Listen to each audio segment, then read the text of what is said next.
নমস্কার, আমার সকল দর্শককে ধন্যবাদ জানিয়ে আজকের অনুষ্ঠান শুরু করতে যাচ্ছি।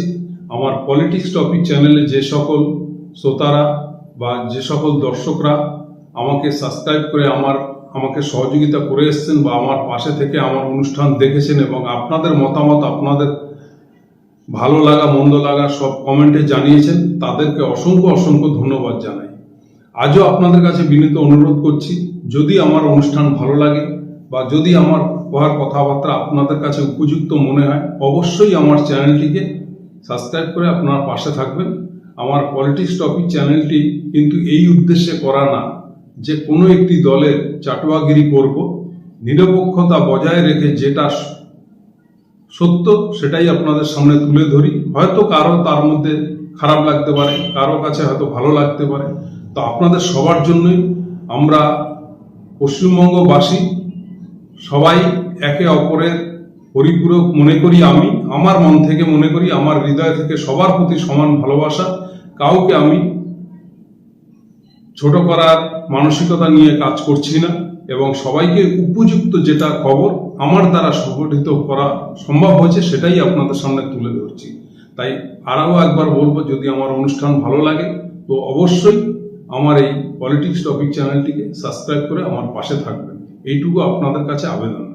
যাই হোক, পূর্ব ঘোষিত মতন যে বলেছিলাম যে ইলেকশনের আগেই সবকটি জেলা কমপ্লিট করে আপনাদের কাছে সমীক্ষা তুলে ধরব, সেই অনুযায়ী আজকেরও পূর্ব বর্ধমান জেলাকে নিয়ে সমীক্ষা করব এবং আপনাদের সামনে পূর্ব বর্ধমান জেলাতে কি হতে যাচ্ছে সেটাই তুলে ধরব। কিন্তু তার আগে বলে রাখি, প্রায় সবকটা জেলায় প্রায় শেষ হয়ে এসছে, কয়েকটা জেলা মাত্র বাকি রয়েছে। আগামী ভিডিওতে পেয়ে যাবেন। আজকের এই ভিডিওতে পূর্ব বর্ধমান জেলাকে নিয়েই করছি। এই পূর্ব বর্ধমান জেলার প্রথম আসনটি গলসি। গলসিতে 2021 সালে তৃণমূল কংগ্রেস জিতেছিল, 2026-এও একই রেজাল্ট হবে। এখানে এই আসনে তৃণমূল কংগ্রেসই জিতবে। বর্ধমান উত্তরে 2021 সালে তৃণমূল কংগ্রেস জিতেছিল, 2026-এও তৃণমূল কংগ্রেসই জিতবে। আয়ুষগ্রামে 2021 সালে তৃণমূল কংগ্রেস জিতেছিল, 2026 সালেও তৃণমূল কংগ্রেসই জিতবে। মঙ্গলকোটে 2021 সালে তৃণমূল কংগ্রেস জিতেছিল, 2026 সালেও তৃণমূল কংগ্রেসই জিতবে।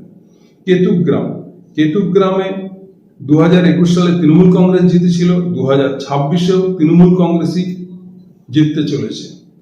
আবারও একটু বলি, দেখুন পরপর হয়তো বলে যাচ্ছি তৃণমূল কংগ্রেস জিতবে, এই শুনে হয়তো আপনারা যেখান থেকেই দেখেন না কেন আপনারা ভাবতে পারেন এই লোকটা চটি চাটা লোক, তাই এইভাবে একভাবে বলে যাচ্ছে তৃণমূল কংগ্রেস জিতবে। না বন্ধু, আপনারা যদি কোনো বিধানসভার অন্তর্গত, যেটা আজকের এই পূর্ব বর্ধমান জেলার কোনো বিধানসভার অন্তর্গত বসবাস করেন, সেখান থেকে যদি আমার অনুষ্ঠান দেখেন, আপনারাও একটু আপনাদের এলাকায় আনাচে কানাচে কান পেতে আপনাদের মন্তব্য অবশ্যই কমেন্টে জানাবেন।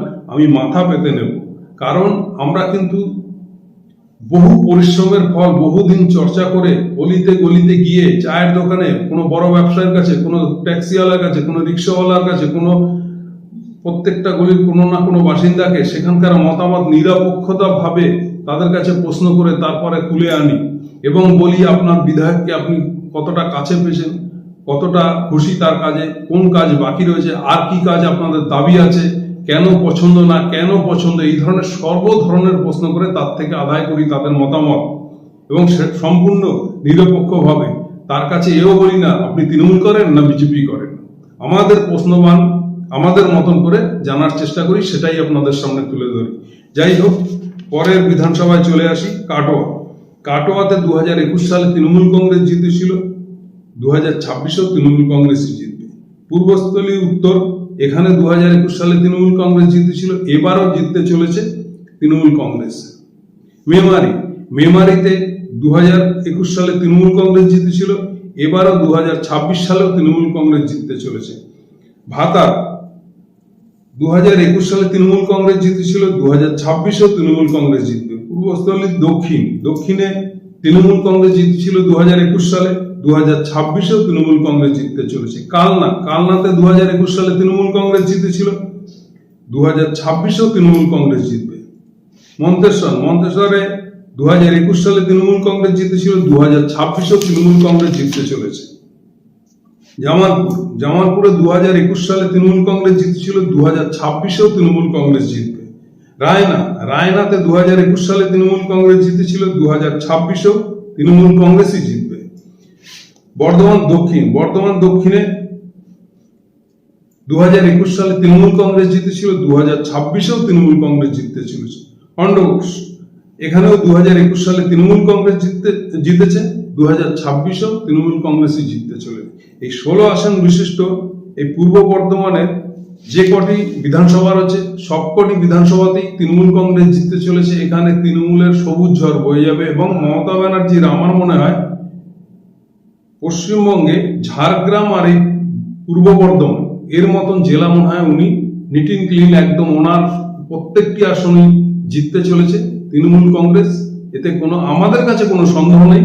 হয়তো কারো মার্জিন, কোনো বিধায়কের গতবারের তুলনায় মার্জিন বাড়বে, কারো হয়তো মার্জিন কমবে, এই এদিক ওদিক হতে পারে। আমাদের সমীক্ষায় উঠে এসেছে গতবারেও 2021 সালে 16-0 ছিল এখানে বিরোধীরা শূন্যই ছিল, 2026-এও বিরোধীরা শূন্য হতে চলেছে এই পূর্ব বর্ধমান জেলায়। এবারে আপনাদের কাছে একটা